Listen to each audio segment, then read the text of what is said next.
सियासी हलचल है वो बढ़ती हुई नजर आ रही है। केशव प्रसाद मौर्य ने समझिए कि इन सियासी गलियारों में हलचल को बढ़ाने का काम किया है। इन सब के साथ ही यूपी बीजेपी में खलबली के बीच अखिलेश यादव ने इस पर दाव चल दिया है। सोशल मीडिया पर पोस्ट उनका है, बड़ा बयान उनका, वो लिख रहे हैं मॉनसून ऑफर है, 100 लाओ सरकार बनाओ।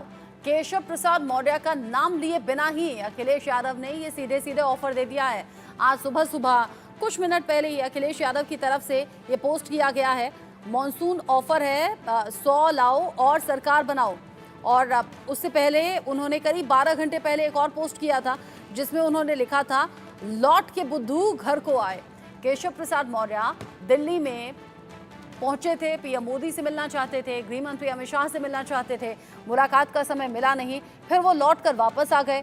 ऐसे में अखिलेश यादव ने वहां भी बिना नाम लिए, बिना तंज किए एक पोस्ट किया था और लिखा था, लौट के बुद्धू घर को आए। और अब सुबह सुबह उनके जरिए करीब 50 मिनट पहले का ये पोस्ट है। अखिलेश यादव ने लिखा है, मॉनसून ऑफर, 100 लाओ सरकार बनाओ। यानी कि सीधे सीधे यहाँ पर केशव प्रसाद मौर्य को ये मैसेज अखिलेश यादव ने दिया है। केशव प्रसाद मौर्य के लिए ये मैसेज इसलिए भी खास हो जाता है। और अगर आप केशव प्रसाद मौर्य के पोस्ट को देखेंगे तो करीब 20 घंटे पहले का पोस्ट उन्होंने सीधे नाम लेते हुए लिखा है अखिलेश यादव के लिए। वो लिखते हैं, सपा बहादुर श्री अखिलेश यादव जी, बीजेपी की देश प्रदेश दोनों जगह मजबूत संगठन और सरकार है। सपा का पीडीए एक धोखा है। यूपी में सपा का गुंडाराज की वापसी असंभव है। बीजेपी 2027 विधानसभा चुनाव में 2017 को दोहराएगी। यानी ये जो सोशल मीडिया पर आरोप प्रत्यारोप हैं या बयानबाजी है, ये लगातार चल रही है। अभिषेक सिंह, इंडिया न्यूज संवाददाता, ज्यादा अपडेट के साथ जुड़ गए हैं।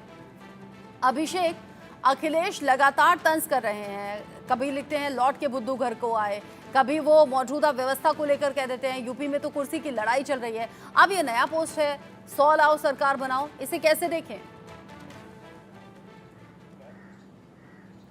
बिल्कुल, इसे सीधे तौर पर एक राजनीतिक तंज, एक राजनीतिक चुटकी की तरह देखा जा सकता है। अखिलेश यादव कभी कोई मौका नहीं छोड़ते और जिस तरह का राजनीतिक गतिरोध पैदा करने की कोशिश केशव मौर्य कर रहे थे, संगठन उन्हें बार बार मना कर रहा था, आला नेता उन्हें बार बार मना कर रहे थे, दिल्ली के दरबार में तक उनकी एंट्री नहीं हो पाई। शायद यही वो कारण थे कि विपक्ष को मौका नहीं दिया जाना चाहिए। लेकिन केशव मौर्य नहीं माने, लगातार दिल्ली दौड़ करते रहे, लगातार अपने ट्वीट के जरिए ये बात कहने की कोशिश करते रहे कि उनके साथ अन्याय हो रहा है, नाइंसाफ़ी हो रही है, उन्हें मौका दिया जाना चाहिए। बल्कि उसी संगठन ने उन्हें कई बार मौका दिया। 2014 से लेकर अभी तक की बात करें तो जब 2014 में पहली बार सरकार यानी मोदी सरकार केंद्र में वजूद में आई, उस वक्त उत्तर प्रदेश के प्रदेश अध्यक्ष केशव प्रसाद मौर्य थे।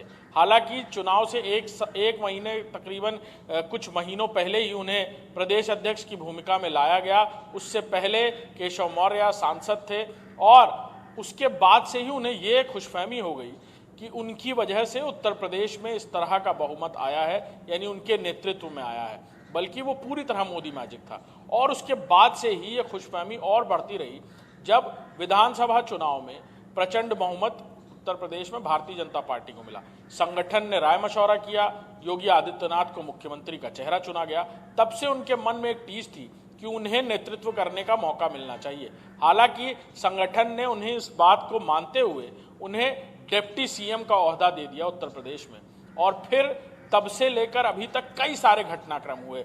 उनके संगठन के इस फैसले को तो केशव मौर्य ने सामने से मान लिया, लेकिन अपने मन में, अपने वजूद में वो मुख्यमंत्री योगी आदित्यनाथ को नहीं मान पा रहे थे। और शायद यही वजह थी कि गतिरोध के कई सारी कहानियां उस दौरान यानी पिछले कार्यकाल के दौरान भी देखने को मिली। इस बार जब दोबारा केशव मौर्य के संसदीय क्षेत्र में भारतीय जनता पार्टी सीट नहीं ला पाई, केशव मौर्य खुद भी विधानसभा चुनाव हारे, उसके बाद से ही ये साफ हो गया था कि संगठन कोई बड़ा फैसला ले सकता है। लेकिन संगठन ने दोबारा केशव मौर्य को मौका दिया और उन्हें डिप्टी सीएम बनाए रखा। इसके बाद भी केशव मौर्य की जो लालसा है, उत्सुकता है, वो खत्म नहीं हुई। वो दिल्ली दरबार की तरफ कूच करते रहे, अपनी बात कहने की कोशिश करते रहे। मौका विधानसभा चुनाव के बाद अब लोकसभा चुनाव का था, जहां भारतीय जनता पार्टी की कई सारी सीटों पर उस तरह से बढ़त नहीं मिल पाई और दोबारा केशव मौर्य अपने ही संसदीय क्षेत्र में भी कोई जादू नहीं फैला पाए। और अब मौका था ये बात, ये नाराजगी का ठीकरा किसी और के सर पर फोड़कर गतिरोध पैदा करने का। केशव मौर्य इस मौके से नहीं चूक रहे थे। बार बार दिल्ली जा रहे थे। लोकसभा चुनाव के बाद से, नतीजे आने के बाद से कई मौके थे जब वो दिल्ली दरबार में कूच करते हुए नजर आए। लखनऊ बहुत कम रुके केशव मौर्य, तकरीबन 2 महीने का वक्त है जब केशव मौर्य लगातार दिल्ली की तरफ बढ़ते हुए नजर आए, दिल्ली में रुकते हुए नजर आए। लोकसभा चुनाव के नतीजों के बाद ही आपको बता दूं तकरीबन 10 से 15 दिन तक केशव मौर्य वहीं रुके थे। और अब जब संगठन ने यह तय कर लिया है, अपना फैसला केशव मौर्य को साफ साफ सुना दिया गया है कि आप सरकार में अपनी भूमिका निभाइए, सारे दरवाजे बंद हैं, उत्तर प्रदेश में कोई बदलाव नहीं होने वाला, और साथ ही साथ बाई इलेक्शन को लेकर तैयारियों में जुटी है। वहीं मुख्यमंत्री योगी आदित्यनाथ न सिर्फ एक्शन मोड में दिखे, बल्कि कल उन्होंने बैठक करी अपने सरकारी आवास पर, जहां सभी प्रभारी मंत्रियों को बुलाया गया, बाई इलेक्शन की रणनीतियों को लेकर चर्चा हुई, जमीनी स्तर पर कैसे मंत्री जाएं, लोगों से जुड़े, जनता से संवाद करें, लोगों के दर्द को जाने। इसलिए भी चर्चा ज्यादा रही अभिषेक। एक तरफ तो केशव प्रसाद मौर्य जो कि दिल्ली में डटे रहे, 48 घंटे के भीतर 2 बार उन्होंने जेपी नड्डा से मुलाकात की। मांग उनकी ये थी कि पीएम मोदी से मिला जाए, मांग उनकी ये थी कि गृह मंत्री अमित शाह से उनकी मुलाकात हो जाए। बनिस्बत की केशव प्रसाद मौर्य से मिले, दोनों ही नेताओं ने मना कर दिया, टाइम मिला नहीं। और भूपेंद्र चौधरी से दोनों की मुलाकात हुई है। भूपेंद्र चौधरी ने यूपी में हार की वजहों की जानकारी भी दे दी है, लेकिन उत्तर प्रदेश में जो नतीजे उम्मीद की जा रही थी वैसे ना आकर एक बड़ी हार का सामना करना पड़ा। बावजूद इसके भूपेंद्र चौधरी अपने पद पर बने रहेंगे, सीएम योगी अपने पद पर बने रहेंगे। केशव प्रसाद मौर्य को मिलने का टाइम तक नहीं दिया गया। इसके पीछे भी तो एक बड़ा मैसेज है कि अगर आप अपनी शर्तों पर कोई भी काम करवाना चाहते हैं या कोई भी बात मनवाना चाहते हैं, या अग्रेसिवली अगर आप सोशल मीडिया पर कोई पोस्ट करते हैं या सामाजिक तौर पर कोई बयान देते हैं, तो आपको एंटरटेन नहीं किया जाएगा। बिल्कुल, मैसेज बहुत लाउड एंड क्लियर है कि आप गन पॉइंट पर कोई काम नहीं करा सकते। आप किसी तरह के गतिरोध को पैदा करके घुटने पर लाने की कोशिश नहीं कर सकते संगठन को, और राजनीतिक गतिरोध का हवाला देकर आप अपनी बात नहीं मनवा सकते। ये मैसेज बिल्कुल संगठन ने साफ कर दिया है। भारतीय जनता पार्टी उन राजनीतिक दलों में से नहीं है जो इस तरह की घटनाओं में अचानक से आकर कोई फैसला ले। लोकसभा चुनाव के भी इतने दिन बीत जाने के बाद हमने देखा कि कई तरह की समीक्षा बैठकें हुई, कई तरह के फैक्ट फाइंडिंग हुए, कई तरह की रिपोर्टें मांगी गई, लेकिन कोई ऐसा बदलाव नहीं किया गया जो एकदम से कहा जाए जमीन खींचने वाला या पैर के नीचे से जमीन हिलाने वाला। भारतीय जनता पार्टी बहुत सोच समझ कर निर्णय लेने वाली राजनीतिक दल है, लिहाजा भूपेंद्र चौधरी की मुलाकात दोनों जगह हुई।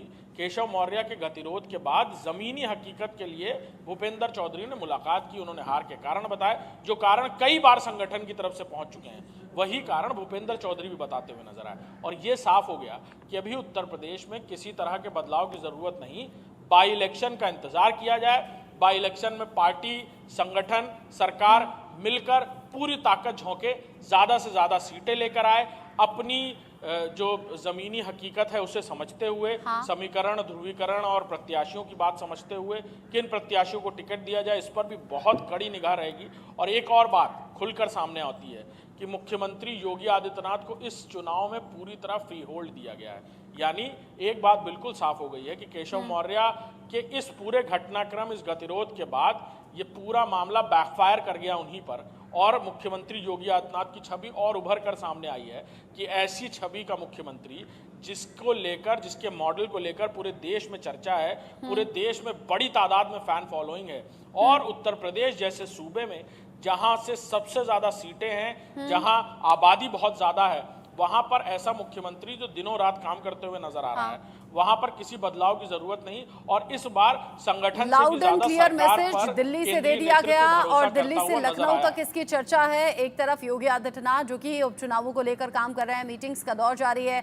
अपनी स्पेशल 30 की टीम उन्होंने बना ली है, और इधर केशव प्रसाद मौर्य की जो कोशिशें हैं वो बेकार रही, और किसी भी तरह से कोई बड़े बदलाव जिनके संकेत मिल रहे थे वो अभी नहीं हो रहे हैं। ये मैसेज क्लियर